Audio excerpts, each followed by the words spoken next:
I drive past these trees on the way to the gym every week, and for some reason they always catch my eye, so I decided to paint them from life.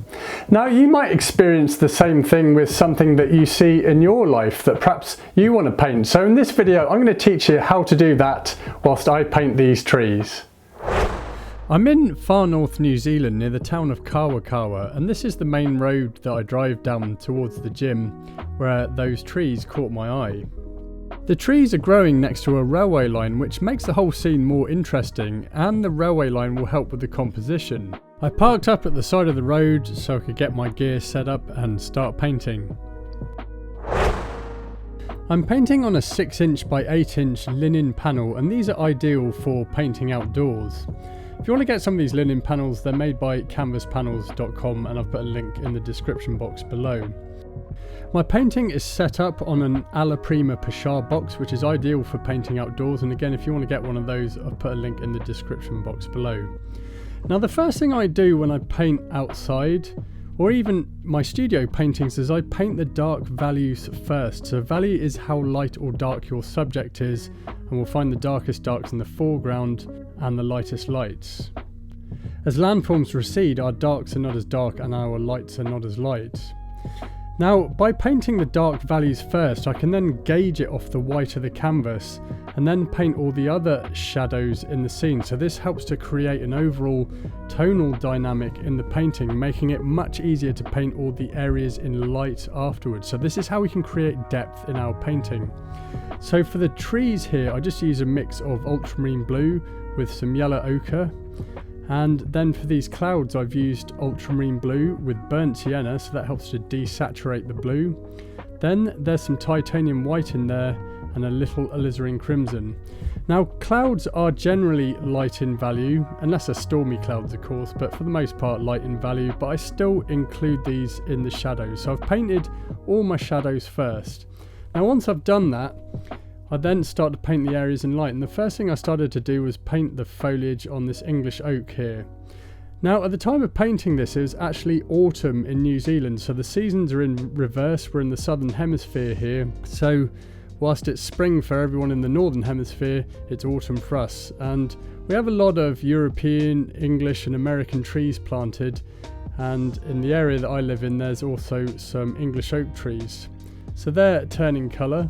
And that's what I wanted to capture on my canvas, as well as the railway line. I'm painting this artwork using oil paints, and the brand of paint I'm using is Blue Ridge Oils. And these are an artist grade oil paint. I'd always recommend using an artist grade oil paint whenever you use oils, even if you've never painted before in your life. Now if you want to get some Blue Ridge oils, again I've put a link in the description box below. When I paint outdoors and even in the studio, I actually use a relatively limited palette, so I'm not using that many colours.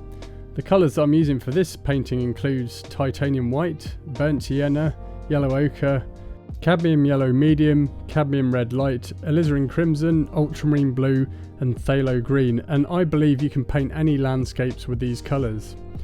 By using fewer colours, it actually makes everything easier and gives you a better understanding of colour mixing.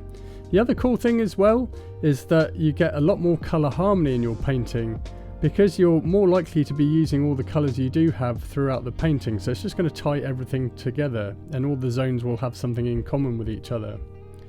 So working on the foreground, and I'm adding some of these greens here, so there's the green of the grass and some of these bushes, and for this I used a mix of yellow ochre, cadmium yellow medium and ultramarine blue, and this is the base of my green. Then I was able to make the value lighter with some titanium white, and I also mixed in some alizarin crimson and phthalo green. The phthalo green increases the saturation of the colour, and it also gives it those grass green tones. Then next I was painting some of those organic colours around where the railway tracks are, and this was a mix of mostly yellow ochre, some burnt sienna, ultramarine blue and titanium white. What I'm trying to do here is just get colour down on the canvas as quickly as possible, and really when you paint outdoors you want to paint as quick as you can, because the light's always changing. You never know if the weather's going to change, especially in New Zealand. But also by painting more quickly, your brushwork is more expressive as well, and you can carry this over to your studio paintings. So this is why I'm using quite big brushes for a relatively small painting. Now, one of the things I've heard many artists talk about is the fact that they struggle with painting trees, and they get overwhelmed with the complexity of them, especially if they've got lots of leaves on them. And I've found that the easiest way to paint trees is to treat them more as solid masses and just imply the detail rather than trying to paint every single leaf on it. So at this stage of the painting, I've really just divided it up into the lights and darks. So I've started off with the darkest values, painted the areas in light, which are the mid-tones, but then I'm going to be doing some more work on the tree canopy in just a moment. I'm trying to get the rest of the canvas covered, so the next thing I'm doing is I'm working on the cloud highlights, and this is mostly a mix of titanium white with a little burnt sienna, and then I'm going to be able to allow the shadows in the clouds to mix in with it. That's going to make them look more interesting. Then following that, I start to paint the deep blue of the sky, and this is a mix of ultramarine blue with a little phthalo green and some titanium white. Now the cool thing about the sky mix is that I can use it to shape the clouds by filling in the negative spaces, but also the trees as well. So I can start painting in some of these sky holes, for example, and just give some overall form to the tree canopies. So why would you want to paint something like what I'm painting here? I mean, it's just some trees growing at the side of a railway line. I mean, in all honesty, I don't know, but I just drive past it quite often, and for some reason every time they just catch my eye. So I just decided that one day I was going to paint them, and today was the day. But you know what, I get lots of people say that they can't find anything in their area that's interesting to paint, to go and paint outdoors, but I think there's always something to paint. In fact, I even heard a very well established landscape artist that said, just because you don't have something amazing like the Grand Canyon in your backyard to paint doesn't mean that you shouldn't go and paint outdoors anyway. And then he said, find the Grand Canyon in your backyard. So as I say, I think there's always something interesting to paint in your local area. You just got to keep an eye out. And for me, it was just a case of driving past this area quite a few times and just looking at those trees and then seeing the railway line running along past it and seeing that it would make a good composition. So I was like, why not paint it? Painting outdoors is also known as plein air painting. And what I love about plein air painting so much is it's such a great way of capturing the feeling and atmosphere of the place that you've been to. So I think this is better than taking photos.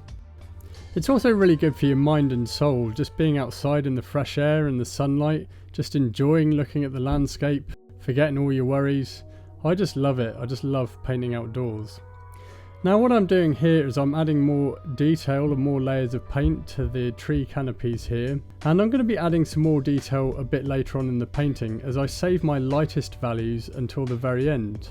So I'm adding a little bit more detail here to the railway tracks, so just painting the highlights on the rails here and then also the shadows within them just to make them look more three-dimensional. And then I start painting a few highlights and details in the tree's canopy. So it's still the same colours that I was using earlier on, but I've also added in some of that green mix from the grass as well. Because as I say, the trees are turning colour, so I just wanted some rusty tones in there, but also some greens in there as well. Now if you're experiencing roadblocks with your paintings, perhaps you can't paint the artworks that you'd imagined, or you're just having difficulty getting depth in your paintings, maybe they look flat.